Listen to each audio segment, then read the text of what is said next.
बिहार में पंचायत चुनाव का जो दौर है वो लगातार जारी है।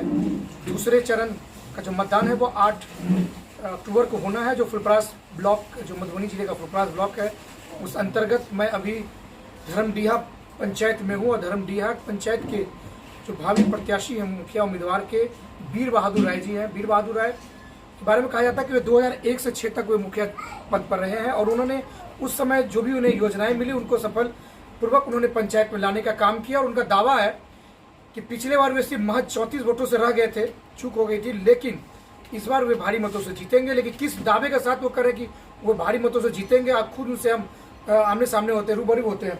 जी वीर बहादुर जी, पहले आपका बहुत बहुत स्वागत है। आप ये बताइए कि 2001 से 6 के बीच में आपने मुखिया पद पर आप थे, उस दौरान आपने क्या क्या काम किया था? सबसे पहले तो मैं आपको धन्यवाद देता हूँ कि आप हमसे मिल करके आप मीडिया में इस बात को उठा रहे हैं, इसके लिए धन्यवाद। 2001 से 6 तक हम मुखिया रहे। उस समय में नई पंचायती राज व्यवस्था लागू हुई थी और उसमें बहुत ज़्यादा नहीं, सीमित संसाधन ही मिला था। उस समय में कम राशि मिली थी। जो राशि मिली उस राशि से सबसे पहले मैं शिक्षा में सुधार करने के लिए पंचायत के जितने भी विद्यालय थे सभी का जीर्णोद्धार किया। उसके बाद खास करके इस पंचायत में दलित महादलित ये लोगों की काफ़ी आबादी है। इसे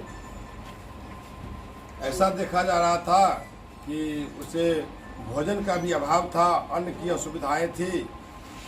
तो उस समय 2001-2 के आसपास में मधुबनी जिला के जिलाधिकारी देश के चर्चित IAS डॉक्टर बी राजेंद्र जी थे। तो मैं उनसे मिलकर यहाँ के गरीबों, दलितों, जो इसका हालत काफ़ी ख़राब था, तो उनके लिए मैं वह आग्रह किया। तो उन्होंने स्पेशल तरीके से जो खास करके दलित वर्ग के लोग थे उनके लिए वे राशन की व्यवस्था किए। अंत्योदय अन्नपूर्णा का लाभ मैं दिया।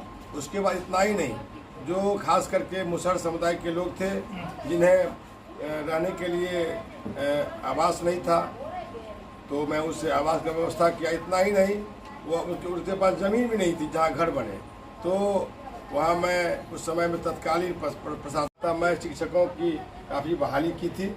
उसमें सभी योग्य शिक्षक बहाल किए थे। जिस विद्यालय में उस 2001 से 6 तक जितने भी शिक्षक हैं वो सभी शिक्षक योग्य हैं, जो जिससे इस पंचायत में अभी तक शिक्षा का काफ़ी लाभ मिल रहा है। अच्छा, आप ये बताइए राय साहब कि उस दौरान जब काफ़ी संसाधनों का अभाव था, अब देखिए संसाधन ऐसा आ गया कि पंचायत चुनाव में भी डिजिटल मीडिया हो या यूट्यूब मीडिया हो या फिर नेशनल मीडिया हो, वो कवर कर रही है, अखबार हो या सोशल मीडिया के माध्यम से प्रचार प्रसार की जा रही है। उस दौरान जो आप लोगों ने जब चुनाव जीता था, उस दौरान और आज के डेट में आप क्या दिख रहे हैं, धरातल पर क्या काम हो रहा है, क्या सही में क्या हो रहा है, क्या रहा है? 2006 के बाद हम देख रहे हैं कि सरकार ने काफ़ी राशि मुहैया की पंचायतों के विकास के लिए, लेकिन वह धरातल पर कम उतर रहा है। वह कागजी खाना पूरी हो रही है।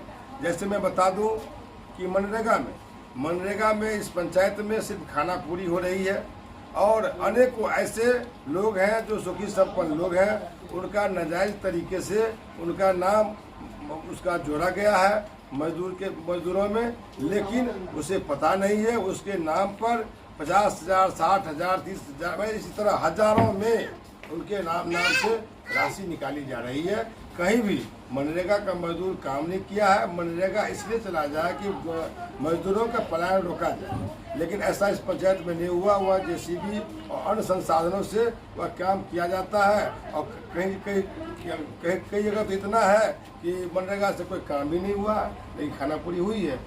मतलब मनरेगा जो भ्रष्टाचार जो मनरेगा में जो है वो आज भी व्याप्त है, चाहे कुछ वजह काम JCB से हो रही है, लेकिन लोगों को मजदूरी भी नहीं मिल रही है। आप बताइए, आप समर्थक हैं वीर बहादुर जी के, आपने उनका भी कार्यकाल देखा होगा और आज भी आप जो अभी प्रेजेंट मुखिया हैं, या अब जल नल की बात आप कर रहे थे, जल नल का स्थिति क्या है? मेरा नाम सुरेश प्रसाद सिंह हुआ। मेरा घर धर्मडीहा पंचायत जगतपुर में है।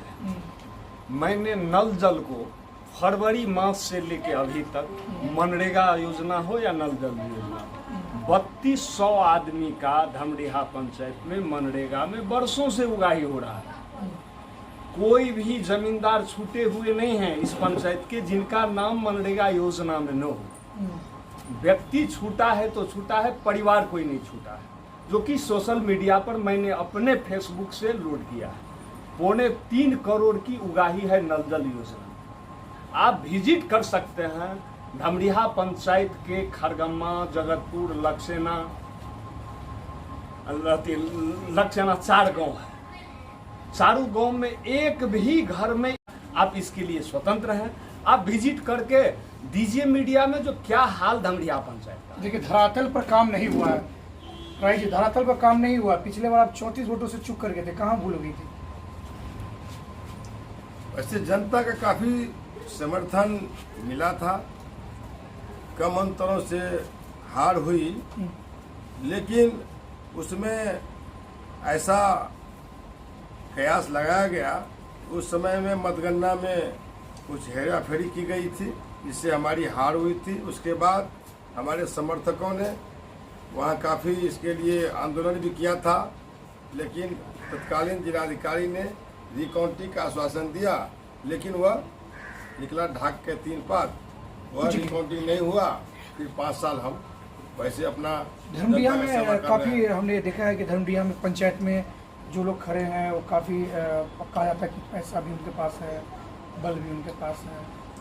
इस पंचायत को आप किस तरीके से देखते हैं? क्योंकि पंचायतों में मैंने कई जगह देखा है कि लोग नोट से वोट दे रहे हैं, तो उस पर आप कितना भरोसा रखते हैं? देखिए, इस पंचायत में यदि लोकप्रियता की बात हो तो अपने सेवा से, अपने अच्छे विचारों से इस पंचायत में ऐसा माना जाता है कि मैं काफ़ी लोकप्रिय एक उम्मीदवार हूं। और यहाँ पिछले चुनाव में देखा गया जो विपक्षी उम्मीदवार हैं वह काफ़ी उनके पास पूंजीपति है, काफ़ी पैसे वाले हैं, और ख़ास करके वह मतों को खरीदने का काम करते हैं। कुछ ऐसे लोग हैं जो अपने मत को बेच लेते हैं, और हम एक सामाजिक कार्यकर्ता हैं और सामाजिक न्याय के पक्षधर हैं, और मेरे पास उतना धन नहीं है कि मैं किसी को पैसा दूं और पैसा से मत लूं। सिर्फ मैं अपने प्रेम और प्यार से मुझे मत मिलता है, और मुझे इस बार